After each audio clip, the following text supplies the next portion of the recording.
Welcome back to London Beautiful Life, and we're at BFI London Film Festival 2025.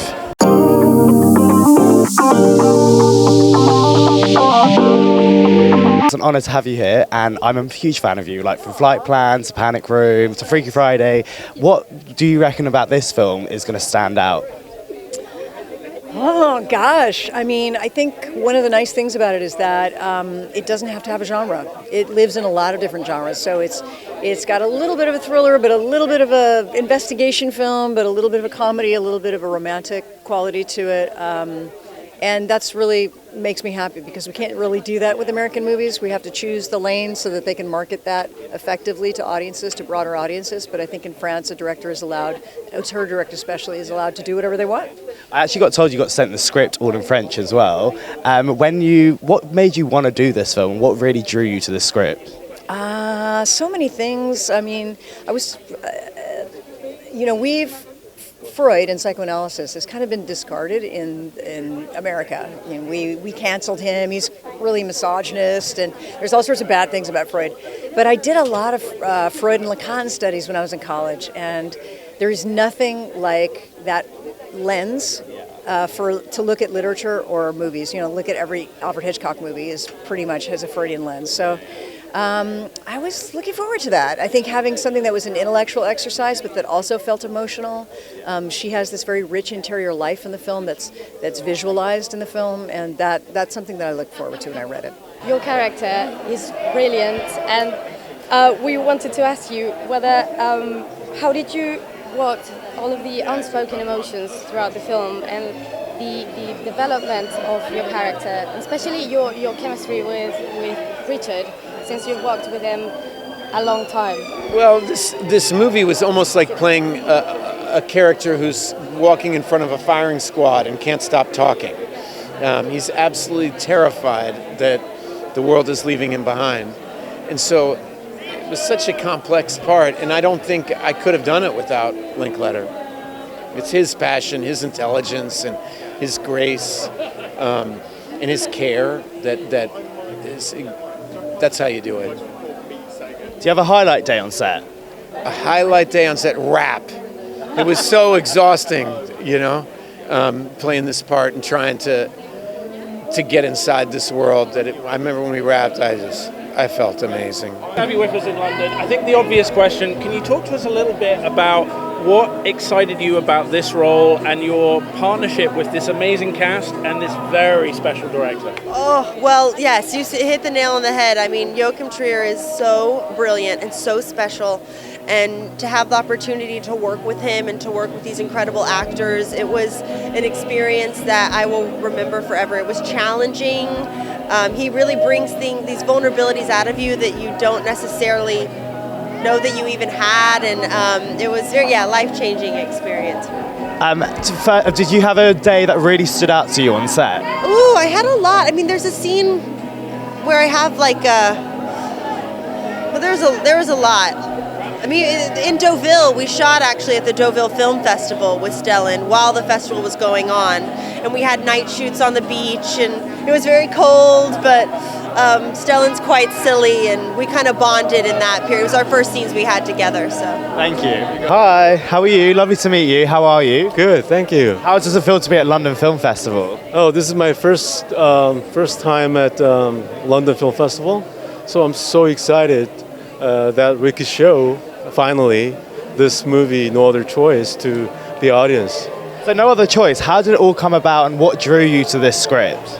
어떻게 시작되고 어떤 각본의 어떤 점에 매력을 느끼셨는지?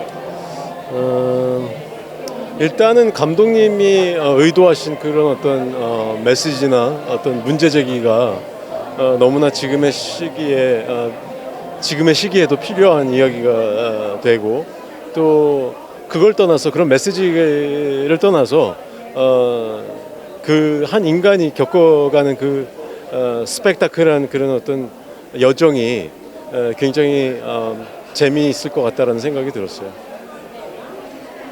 So first of all, the director's intended message through the film, throwing out all these critiques and having a very relevant story to our current times, I felt was very important. Separately from the message and storytelling, though, is that this very spectacular journey that this protagonist goes through, I found very entertaining. Oh, that's amazing. And also, when it came to a highlight day, a day that really stood out to you, what day was that for you on set? 하이라이트였던 하루, 영화 만드시면서 제일 좋으셨던 하이라이트였던 하루? You mean on shoot, right? Yeah, 촬영하시면서? 영화의 초반부에 제가 그 면접을 보는 씬이 있는데 굉장히 신경 써야 될 여러 가지의 지문들이 있었어요. 그런 여러 가지 것들을 한 번에 해내는 것이 저한테 굉장히 좀 이 촬영이 얼마나 힘들까 고민했었는데 한두 번에 그날의 촬영이 오케이가 돼서 그리고 감독님도 굉장히 흡족스러워해서 굉장히 저도 만족스러운 하루였어요.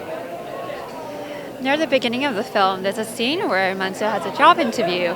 There were various things that I had to keep in mind whilst acting, so that I thought might be a very challenging day for me to film. However, we managed to take it in 1 or 2 takes, so the director was incredibly satisfied, and also for me too. And what was it like working with the cast and this incredible director? 다른 배우들이랑 감독님이랑 같이 작업하는 건 어떠셨는지? 함께한 배우들이 뭐 지금 우리나라에서는 뭐 가장 연기를 잘한다고 이야기하는 배우들이에요. 그래서 함께 해보고 싶었던 배우도 있었고 또 이미 함께 했던 배우도 있었지만 역시 그 어떤 서로의 호흡과 또 이 시너지가 너무나 훌륭했던 생각이 들어요. These actors in the film in Korea are the top best actors of our time. Some of them I really wanted to work with, some of them I had already worked with. When we all started working together, the chemistry and the synergy effect that we created was amazing. That's lovely to hear. And then lastly, what can we expect from you in the future? And can we see any spin-offs of the Squid Game? 미래 작품 어떤 계획이 있으신지, 그 다음에 오징어 게임 뭐 다시 스피드업 같은 거에도 출연하실 의향 있으신지? I didn't have no plan for now. I'm considering some few projects, and then about Squid Game. Director Hwang said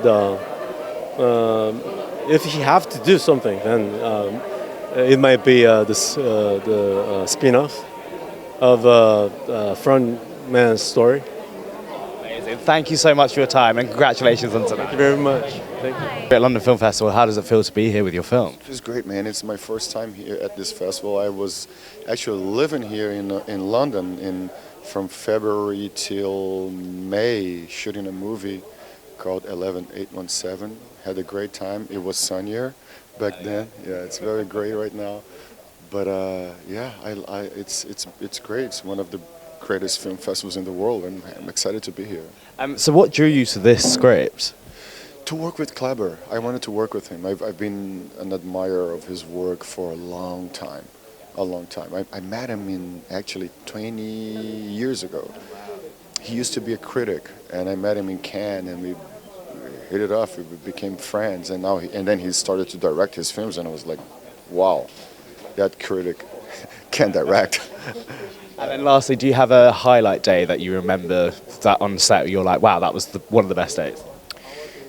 There is one scene, because Kleber's scripts are very he doesn't follow any script. Those things that we learn at school, first act, second act, he doesn't really care about those things. So there is a scene at about page 100 in the film where we kind of understand finally what's going on in the movie. And I really like that one. We shot it for it was a straight one take for it. We shot it for 20 minutes, and it felt very real, very cool. So The Fence, how did it all come about? How did you become a part of this project?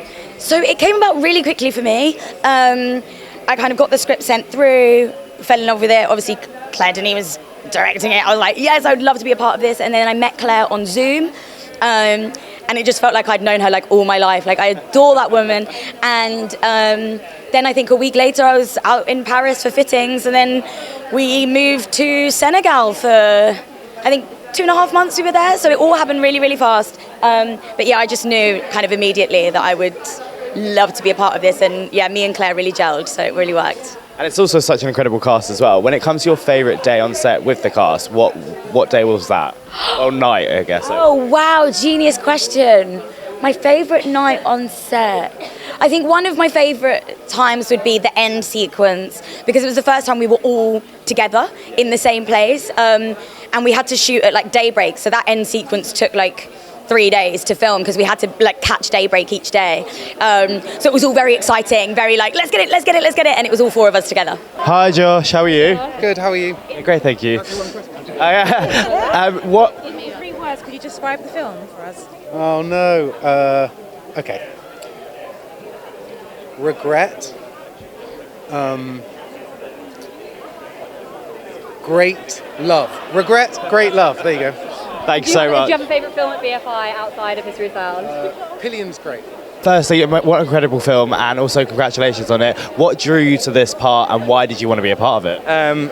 The standard of the writing was so immediately brilliant, and the people involved in Josh and Oliver are people who I want to work with forever and ever. So yeah, it was that. And do you have a highlight day on set? Say again? A highlight day on set? No, the whole experience. Like, I can never answer that question. Sorry. Thank you so much. Right. Firstly, Blue Moon, congratulations on it. What drew you to this script, and what was the USP that you were like, oh my word, I have to be a part of it? I mean, I was just amazed to even had it in my inbox. When I saw that self-tape come through, I was like, Linklater, Ethan Hawke, like the writing was amazing. And that's, I think, also the main thing. Like the storyline, you could tell it was going to be a great story to tell. Yeah. What was it like working with Ethan Hawke?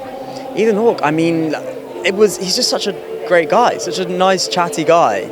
I think the rehearsal process was so extensive that we got time to like kind of get an idea of who each other were. I mean, I wasn't there for as long as they were, but it's mad to see that transition from Ethan to Lorenz. It was incredible. Congratulations on this film, and we're at London Film Festival. How does it feel to be here? Great. I love this festival, and I've never been here with the film, so I'm delighted.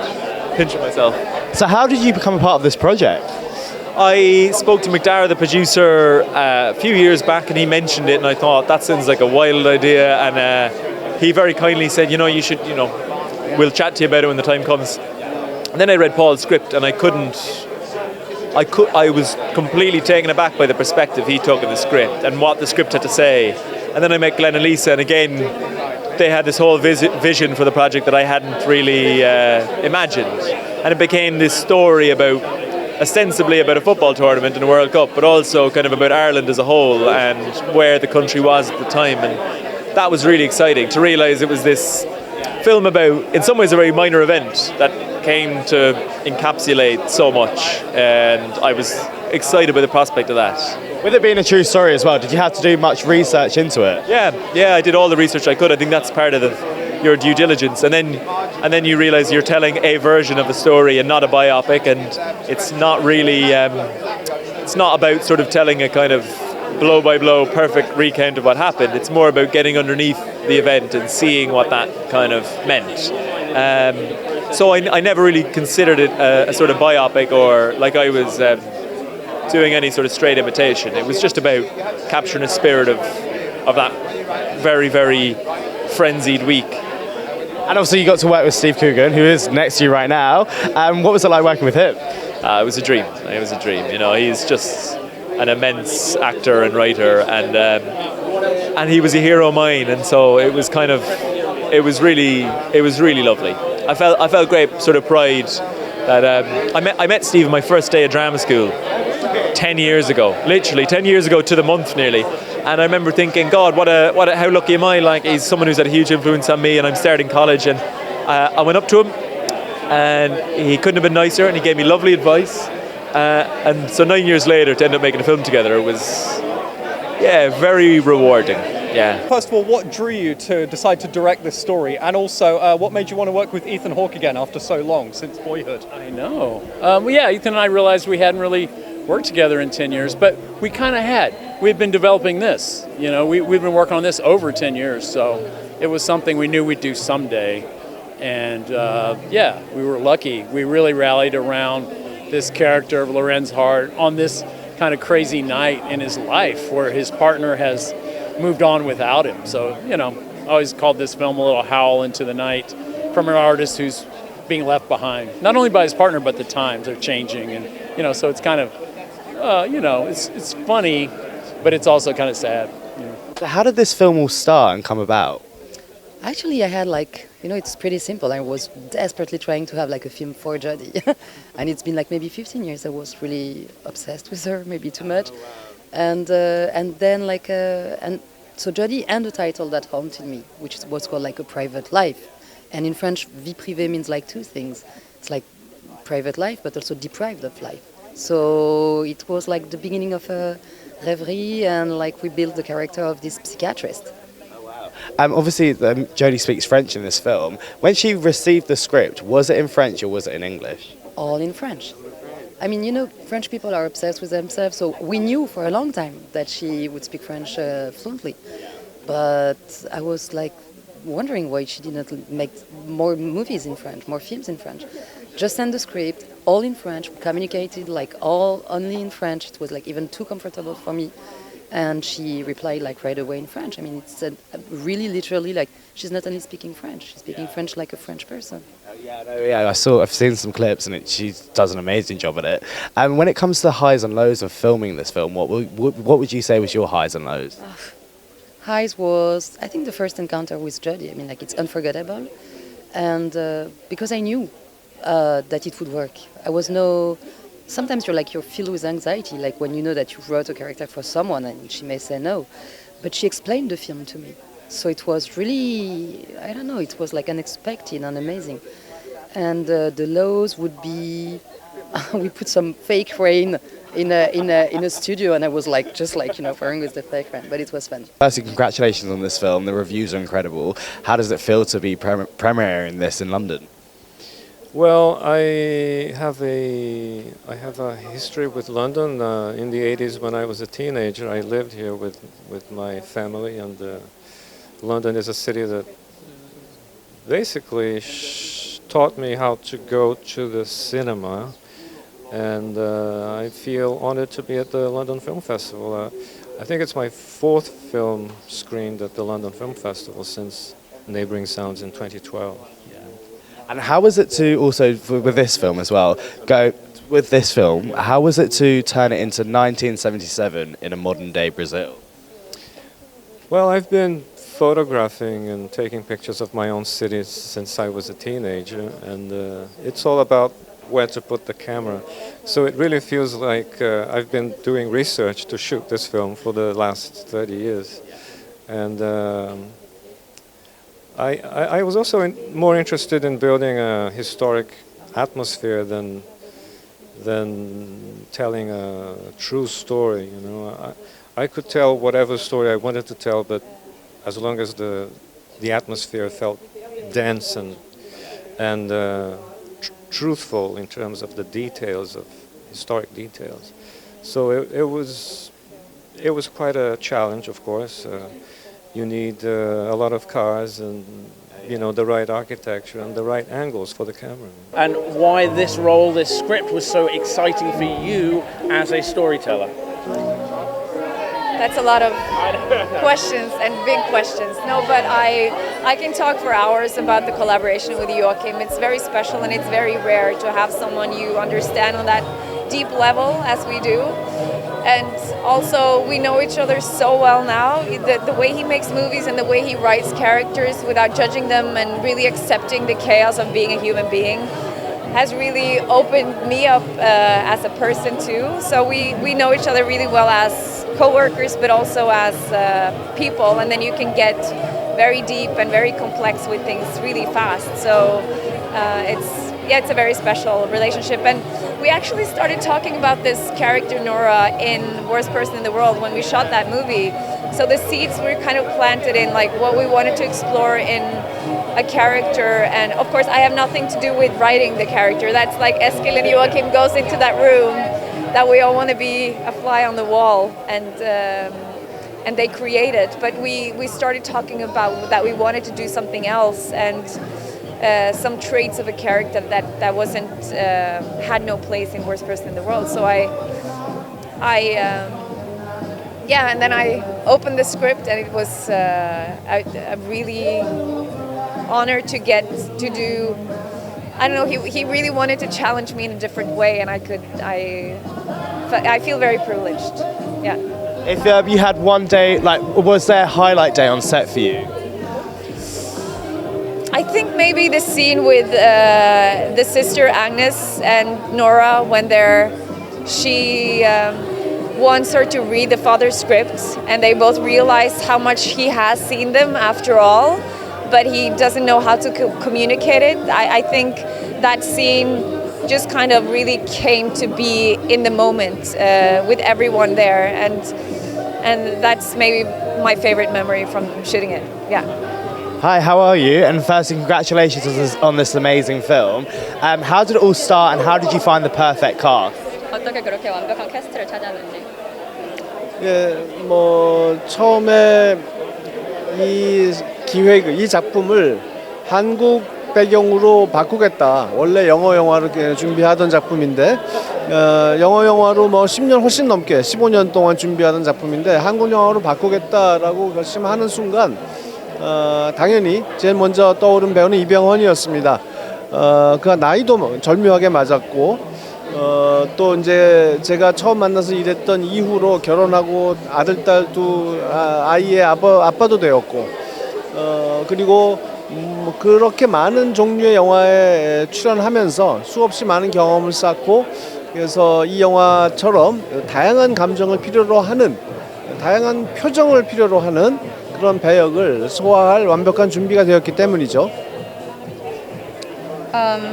So initially I planned this film as an English language project for around 10 plus years, but the moment I decided to change this into a Korean film, obviously the first actor I thought of was Byung-hun. He was at the right age at the time, and over those years he got married and became the dad of 2 kids. And also he starred in all different sorts of films and gained a lot of experiences as well. And this film required someone who could express a variety of emotions and have a lot of facial expressions to portray that, so he was perfect for the role. 그리고 나머지 배우들에 있어서는 다 제가 처음 만나는 사람들이긴 한데 작업을 같이 하는 거로서는 그런데 대부분 그 전부터 알고 있던 사람들이고요. 언제나 다른 감독의 작품을 보면서 저 배우와 한번 일해보고 싶다 그런 기회가 언제나 올까 하고 이렇게 기다리던 기회를 찾아내려고 기다리던 그런 배우들이었습니다. 그래서 이번 기회에 만나고 싶었던 배우들을 다 만나는 그런 기회가 되어버렸습니다. And as for the other actors, it was my first time working with them, even though I've known them personally. So while I watched their works in all the other films, I've always been waiting for a chance to be able to work with them. And this was the perfect opportunity to do that. So I just casted all the actors I've always wanted to work with. So what drew you to want to be a part of this project? You know what, I just graduated from drama school like a year ago, so it was the first audition that I'd done, and I was just like, okay, football. I'm not really into the world of football, but then like finding out about everything in the Roy and Mick thing, it was really cool to be a part of. Yeah, no, the story, obviously it's based on a true story as well. Did you have to do a lot of research into this? I did. I had to understand what on earth happens in football. I was trying to figure out where are they in the league, what happens where. So yeah, my friend Cecil, who's the host of Arsenal TV, I was like, I need to know about football. So he took me to a game, showed me like how they warm up, showed me like everything. I was like, okay, now I feel like I'm all ready for it. How did you become a part of this project? I honestly, it's just an audition landed in my inbox, and I was like, this is really, I can't swear, can I? No, I was like, this is really cool. I love Roy Keane. I think he's a legend. So yeah, it was exciting. I was going to say the outfit's really cool as well. Are you quite a big football fan? I love football. I'm not like a pick-me about it, but I love a tournament. I'll be watching it. I love my team. Trying to get someone to buy us. I'm waiting for a Hollywood actor to come and snap us up. Yeah, I love football. I'm from a football family, so yeah. So with this being a true story as well, was there a lot of research you did into the film itself? No, not particularly. I think also just because the character that I was playing, Teresa, seems like quite out the limelight, quite normal kind of gal. I just thought, well, just learn the lines then. That's all you really do. And Aina did all the work, I think, and I just sat back, which is kind of the dynamic in our relationship anyway. So it was pretty good, I thought. With obviously with being on set as well, what would you say were the highs and lows? There was no lows. Highs, just like working with Glenn and Lisa, sick, so easy, so pressureless, just like such good directors who just like bring the best out of you. And with Aina as well, I had no low moments on this job. It was just 10 out of 10. And with Steve Coogan being in this film as well, what was that like working with him? I mean, I didn't really have any scenes with him, but it was sick to meet him. I don't know what I was expecting, but I was weird. I think I was weird. I was like, it's you. So I don't know. I kind of, it passed me by really because I felt a bit out of body, but yeah, it was cool. It was cool. Congratulations on this film, The History of Sound. How did it all come about? How did you become a part of this cast? I just got a tape request through and I put down a tape, and I didn't think that there was any chance that it would go anywhere, and I found out about a month later that I got in the role. So that's the short and sweet of it. So for the audiences, can you tell us a bit more about your character, and also what can audience expect from this film? So I play Clarissa Rue, who's a student at Oxford, sort of in the early days of when women were allowed to matriculate, and I cross paths with Lionel, Paul's character, when he's also in Oxford. And I think people can expect a real, I mean, it's such a journey of a film, and you get so many kind of highs and lows of Lionel's life, and it's really, I mean, it's just really touching to get to follow him through all of that. And also, incredible cast as well. What was it like working with this cast and the director? It was wonderful working with this cast and director. I mean, it was completely an all-star team in every respect. Oliver is like such a visionary and knows exactly what he wants and is so clear and decisive, which is a blessing to work with for an actor. And I mean, Paul's everything you want him to be and more. He was wonderful to work with. So how did this film all come together? Obviously it's a true story as well, but how did you guys put it together? Yeah, well, it was the producers. Basically, we'd been looking for a project to work on for some years. We'd had a couple of false starts, and this script came in, and written by the brilliant Paul Fraser, and the headline it said it was a football story, and Lisa read the email and said, "We're not making a football story." I didn't trust my incredibly limited football expertise. Yeah. But I said, "Okay, well, I'll read it anyway. I'll read it just so that we can see." And I read it, and then I said, "I think maybe you have to read it because there's more to it than football," and of course there is. What was it like working with Steve Coogan as well? Oh, Steve Coogan, absolute legend, genius. A dream. Really. He's obviously an amazing comedian, but such a great dramatic actor as well. And so to be able to sort of sit in and talk about the scenes and talk about the script with him was really kind of a pinch me moment, I must say, having been a fan for such a long time. Really exciting. And we don't use the word genius lightly. Steve definitely is one of those. He is a genius indeed. He brought so much to the project as a collaborator as well. So it was, incredible. Such a generous and really rigorous actor in that kind of a role. It was brilliant. What drew you to this script? I think what drew me to the script was that it was so filled with love and compassion for the characters. It was just like reading a novel. I didn't want it to end, really. Yeah. Do you have a highlight day on set? Highlight day? Yeah, I have a lot of. I think most of my days were highlight days, I think. But like the peak was the scene where Agnes comes to Nora's apartment with the script and makes her read it, because that was such a beautiful day, and it was so calm and focused on set, and we made something that felt like it had value. And at the end of the day, the sound guy came in and he said that our heartbeats started to beat together, which is like sums up the whole scene and the whole movie for me. Yeah. And what was it like working with Elle as well, Elle Fanning? Great. She's a lovely person and she's such a good actress. And I think she does a really good job with her character in this movie and like building that American actress. It's not like it could like easily become like a joke sort of, but she has such integrity and it's such a filled with human like desperation and yeah. Your film, congratulations on it. And how did it all come about and how did you find the perfect cast?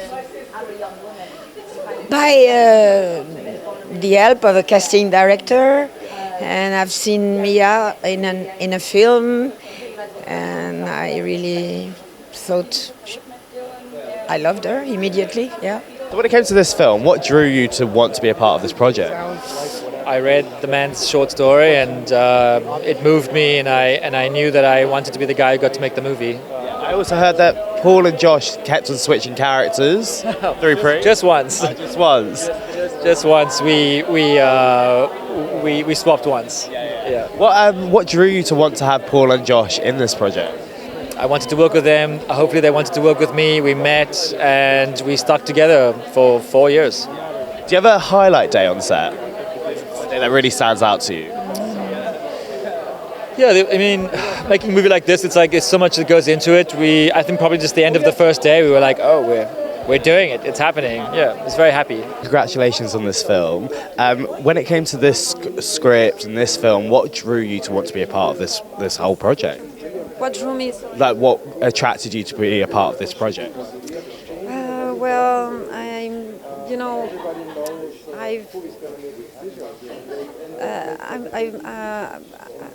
I've been following the development of the project for like a long period, so many years, and when Kleber finally got to a script, I was so excited.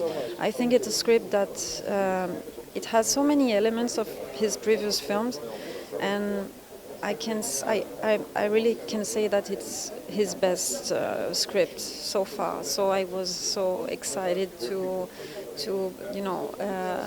be able to film it and also recreate the city, Recife of the 70s.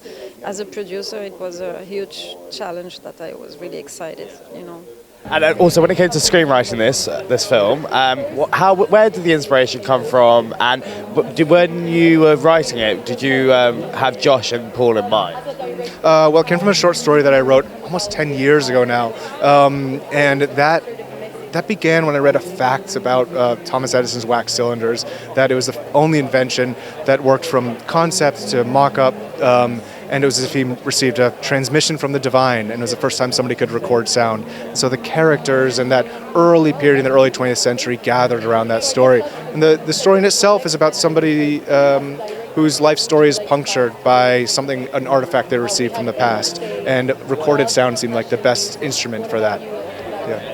And did you have Josh and Paul in mind when you were doing this? Oh, right, no.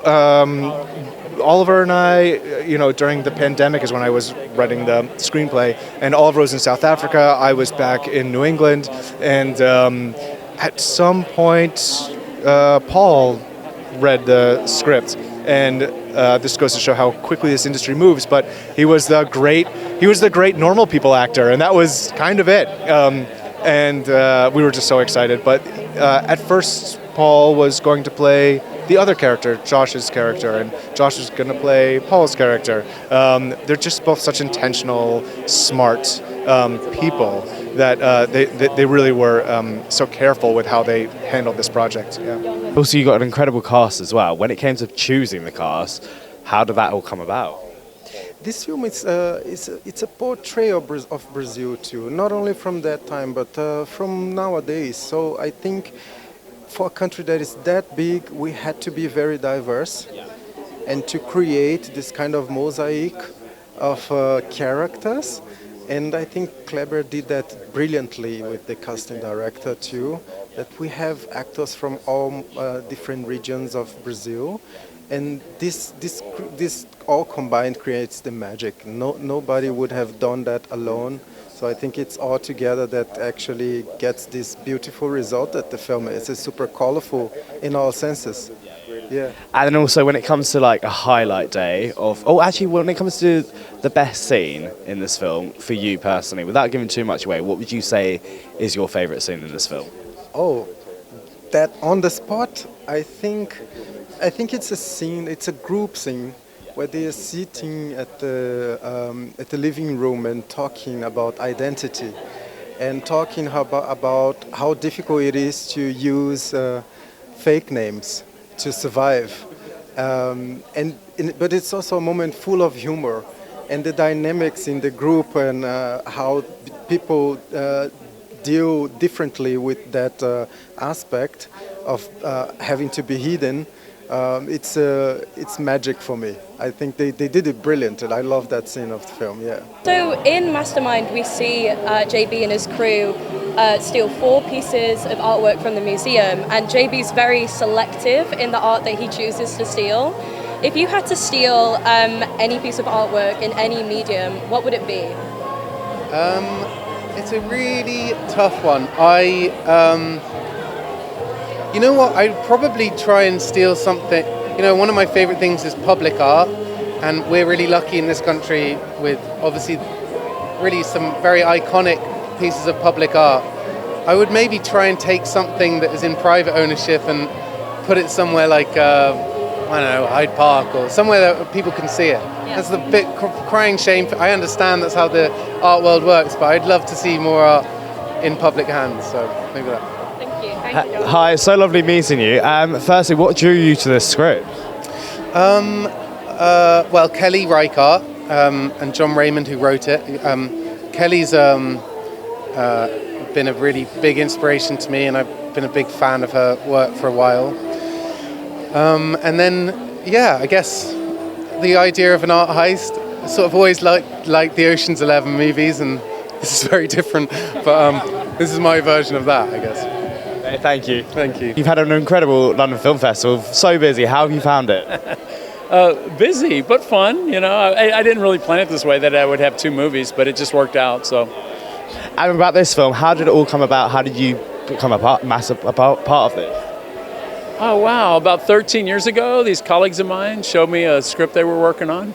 And I was like, yeah, you know, I want to do a film about making a film. And we just jumped into this history, and Vincent, Holly, and I, and got to think about it all these years and finally got the chance to make it. So I feel very lucky. And I'm a huge fan of Zoe. What is she like? Oh, she's fantastic. You know, people talk about casting, and it's very important for a movie like this. But I go, oh, I cast Zoe 10 years ago. Yeah, I told her, hey, I'm going to do this film about, you know, Seberg's. You know, you got to play Seberg in this movie I'm going to make someday. So it was fun to finally make good on that. Oh,